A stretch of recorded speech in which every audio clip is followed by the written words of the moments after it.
Buenas noches, iglesia, por doquiera ustedes están. Gracias por una noche más estar conectados y disponemos nuestra atención para estudiar juntos la Biblia.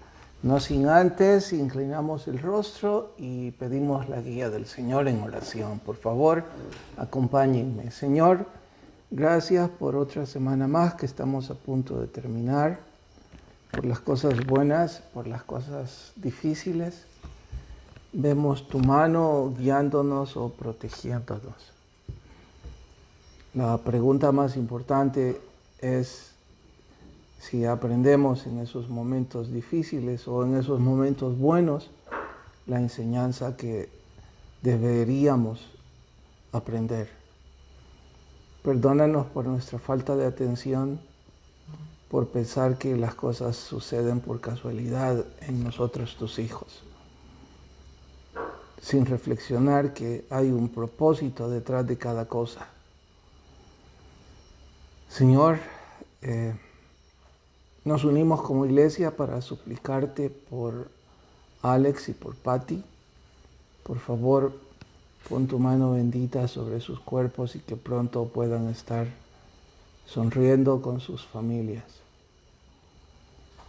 Te pedimos también por los nombres de aquellas personas que no están en mi mente, pero tu iglesia se une en oración por ellos. Rogamos, Señor, obres milagros en cualesquiera circunstancias se encuentran. Y hoy que estamos en la víspera del Día del Señor, día domingo, que estamos pensando en el culto dominical, en los ministerios, en las actividades, en la reunión de liderazgo, guíanos, ilumínanos, Señor, por favor.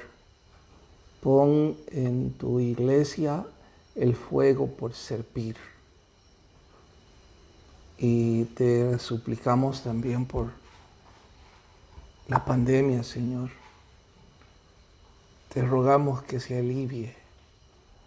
Entendemos y nos sorprende la terquedad de muchos que sin necesidad se exponen en eventos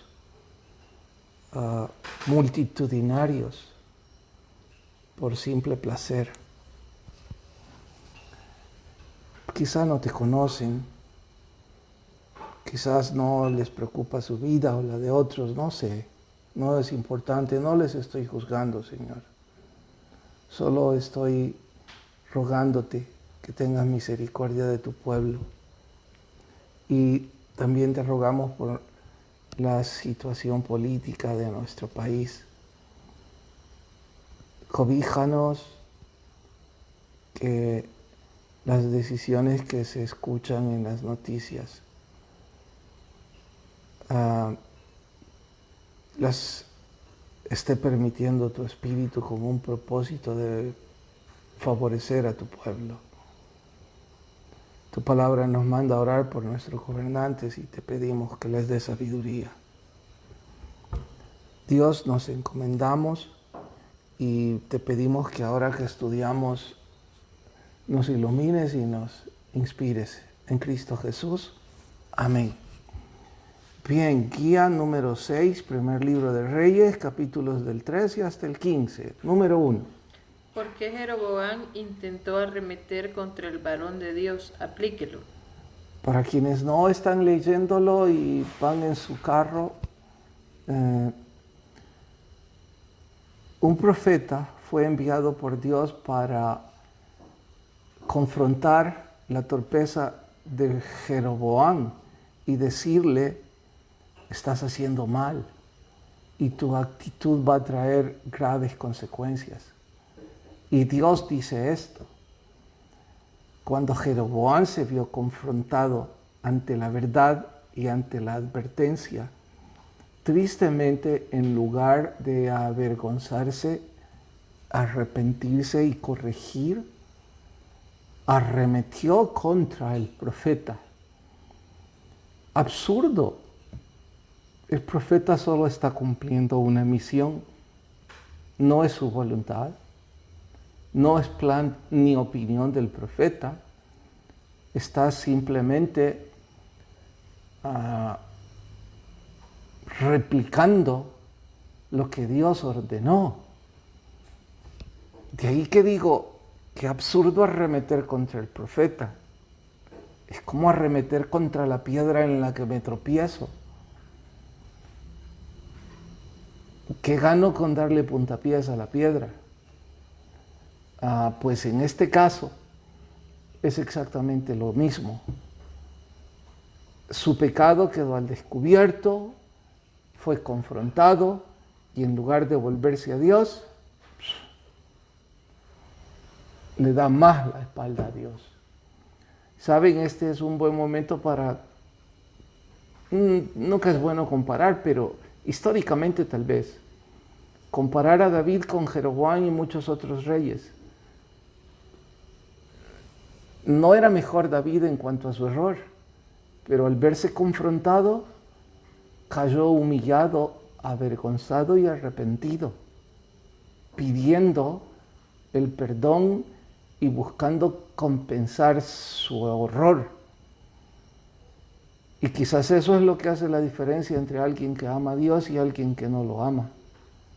El que es confrontado y ama a Dios, se arrepiente y busca la restauración.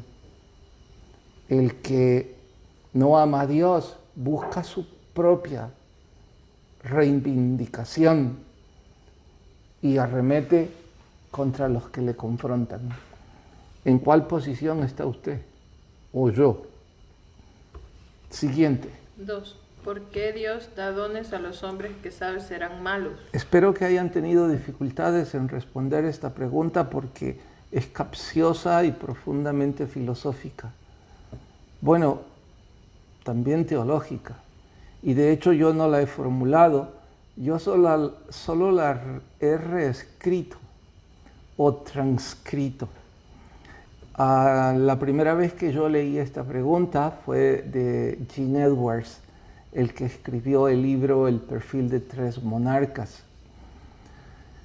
Él pregunta en una especie de fabuloso monólogo, creo que cuando la historia se personifica en el libro, pregunta por qué Dios da dones a hombres que sabe serán malos hombres.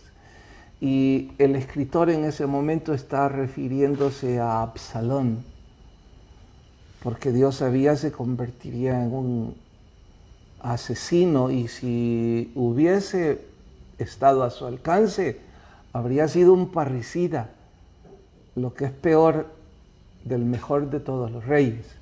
Pero bueno, ya conocemos la historia. Fue Dios quien lo hizo con un cabello largo y hermoso. Fue Dios quien le hizo con una presencia escénica impresionante. Fue Dios quien le dio el carisma del líder. Fue Dios el que le dio todos los dones y todos los talentos que mortales jamás podrían imaginar.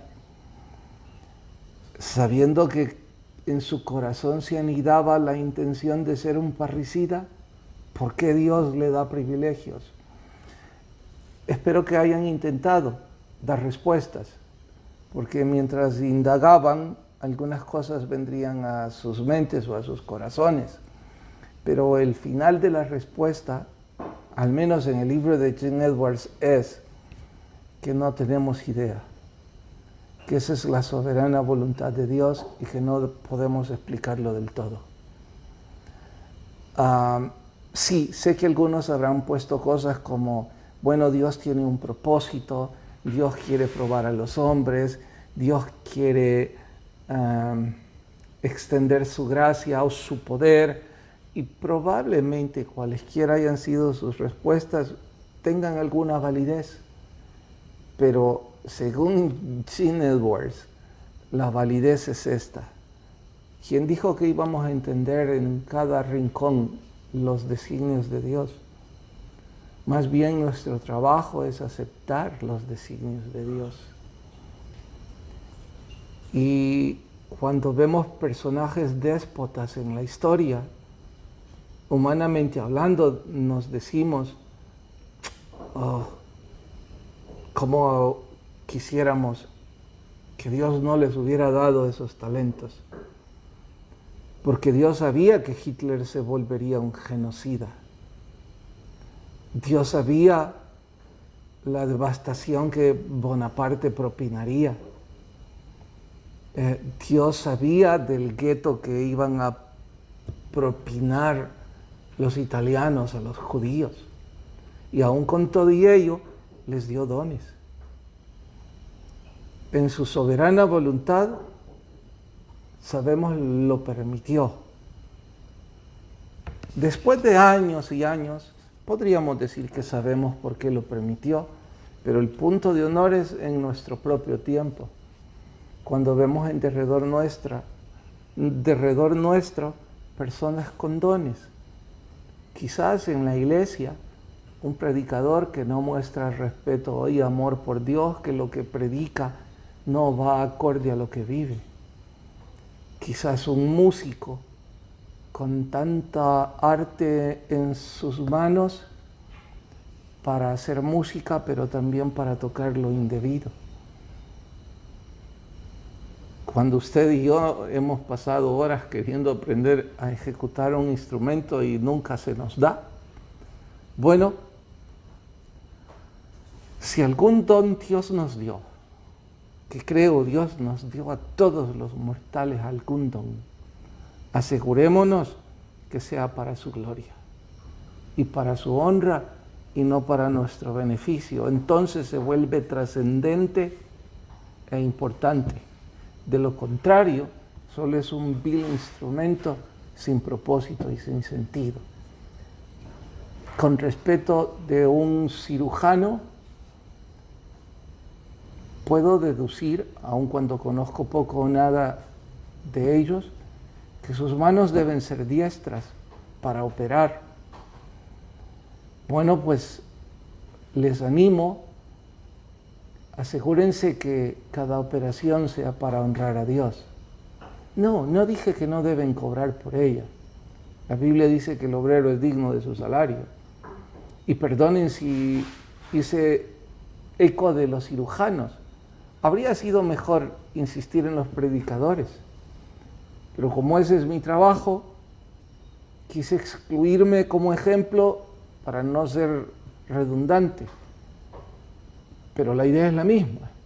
Si algún don Dios me dio para hablar, o para expresarme frente a otros, o para enseñar, debería asegurarme que con mi boca honro a Dios, que necesito cobrar por hacer mi trabajo cualquiera sea, porque es digno de su salario, bien dicho, pero no mi talento es digno de recibir el salario.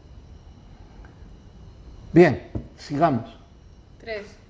Era un error llevar presentes a los líderes religiosos. Y precisamente por la pregunta 3 es que me extendí en la 2, porque Jeroboam quiso comprar el favor del profeta de Dios, llevándole presentes en exceso. No digo con esto que si hubiese llevado pocos presentes, su actitud se aplaudía. Digo con esto que el presente no está mal. Está mal el corazón del por qué se lleva el presente. De hecho, voy a hacer eco a sabiduría de hombres ancianos, hombres y mujeres. Mi mamá suele decir que no debemos llegar nunca a una casa con las manos vacías, que es falta de cortesía, que es falta de respeto y de educación. Si vamos de visita, podemos, si nuestros recursos no nos lo permiten, llevar 50 centavos de fruta y envolverlos en una chonga, mostrando educación, mostrando respeto, mostrando gratitud, y lo que sea. Si nuestro recurso nos permite para más, por supuesto no vayamos a llevar 3 bananas como muestra de educación. Es de acuerdo a nuestra posibilidad, que va de acuerdo al presente. No significa con mi presente que quiero ganarme el favor de las personas, solo significa educación de mi parte. No estaba mal que estos llevaran presentes a los profetas, a los hombres de Dios, a los líderes religiosos o a cualesquiera. Lo que estaba mal es que con esos presentes querían comprar el favor de Dios. Y hoy es igual. Nuestras ofrendas no son para comprar el favor de Dios. ¡Qué ridiculez! ¿Cómo podemos comprar el favor de Dios? Y nuestros diezmos mucho menos. Nuestros diezmos son para pagar los gastos de la organización de la que somos parte. Y nuestras ofrendas vienen como producto de un corazón agradecido. Hay algo, ¿no? Milsen Cáceres, creo que es de Colombia, y pregunta qué es chonga. Hermana Milsen. Milsen Cáceres. Chonga es el adorno que se pone en un regalo, la cinta, y esa flor que está por encima, hecha de esa misma cinta, en El Salvador se llama chonga. ¿Cómo se llama en Colombia? Cuéntenos, porfa. Pero seguimos porque su respuesta va a llegar tarde, me imagino, por la internet en devolución, o ya está. No. Ok, dale. 4. Graves pecados de Roboam y por qué se consideran graves. Dice que la idolatría y la inmoralidad sexual, ¿por qué son graves? Porque arrastraron al pueblo a replicarlos, a repetirlos, como el hecho, imagínense poner un templo para competir con la casa de Dios. ¿Quién puede tener valor, coraje para semejante sacrilegio? Hacer que muchos otros vayan al infierno. Una idea fraguada definitivamente allí mismo, en el infierno.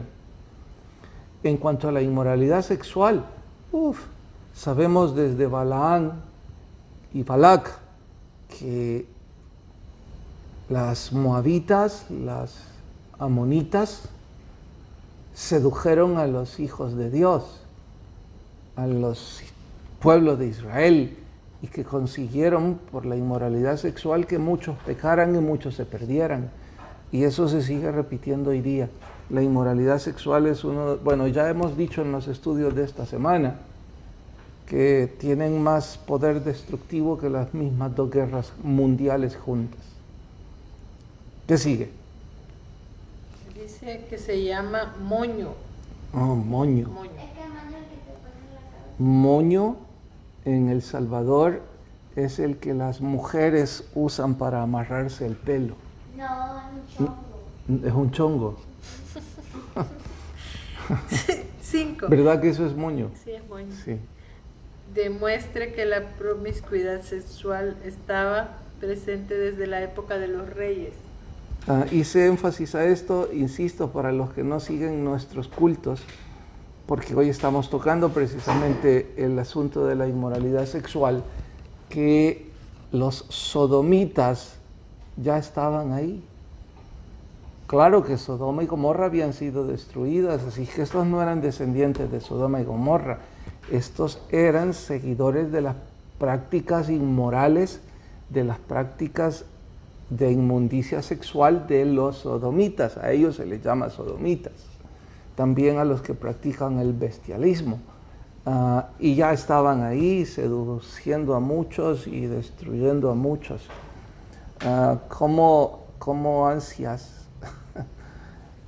por contarles? El jueves o miércoles después del culto alguien se me acercó y tengo permiso de él para hablar de esto, pero lo haré hasta el domingo. Espero que no se pierdan los estudios de una de las prácticas sexuales, y me dijo: pastor, no puedo decir esto en público porque es imprudente, pero es importante, le agradezco haber tocado el tema, es importante que sepan que ese pecado también está llevando a parejas cristianas a la destrucción.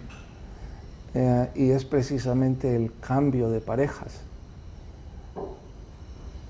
Y me contó detalles de esta ciudad que yo puedo decir ahora, wow, yo pensé que ya había escuchado todo, de lo cual podía sorprenderme. Ahora descubro que no. Y qué bueno si estoy de pie, porque si estoy en una silla mal sentado, me puedo ir de espaldas. Cuánta inmoralidad y cómo el enemigo está destruyendo nuestras vidas a través de este problema. Vámonos para el libro.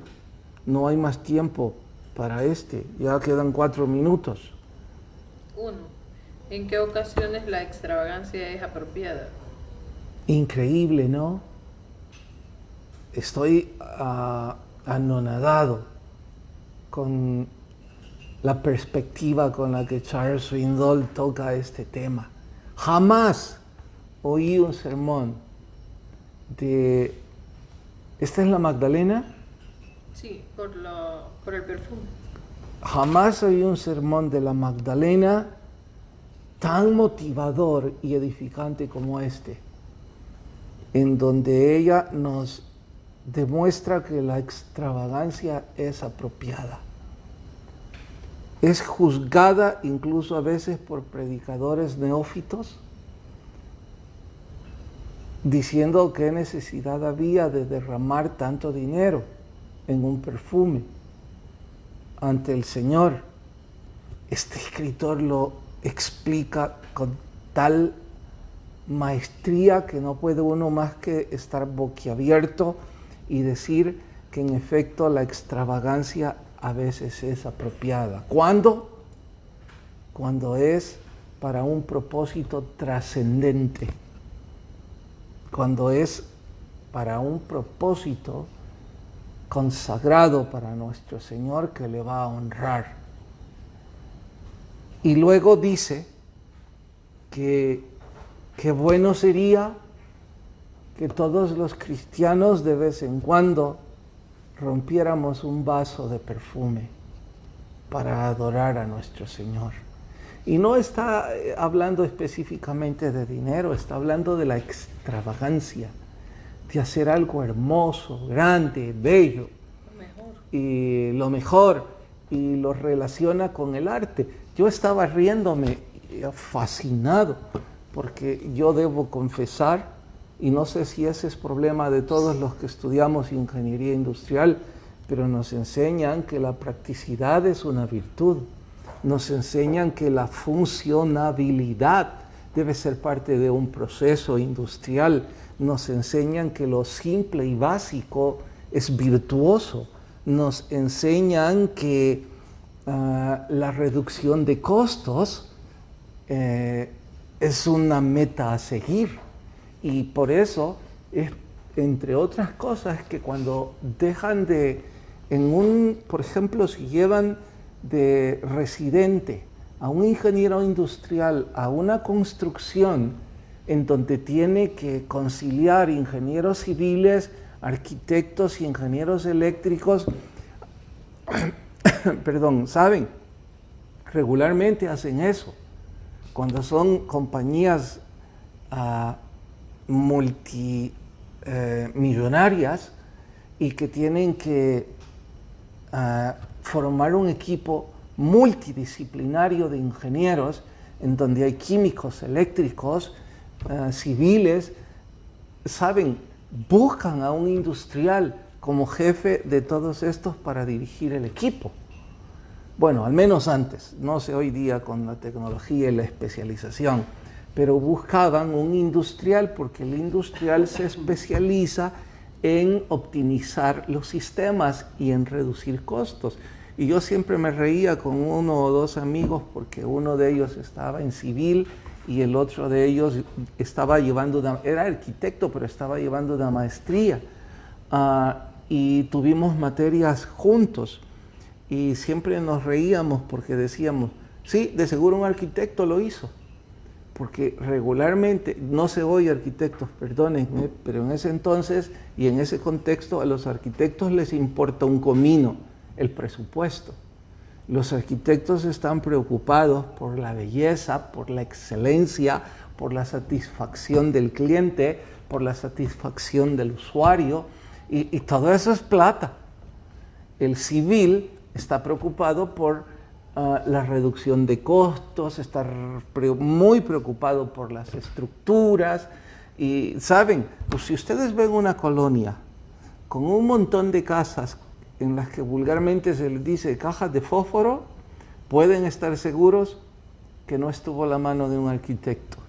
O si estuvo, fue un arquitecto frustrado, porque ellos no aman eso, no aman las líneas rectas convencionales o tradicionales.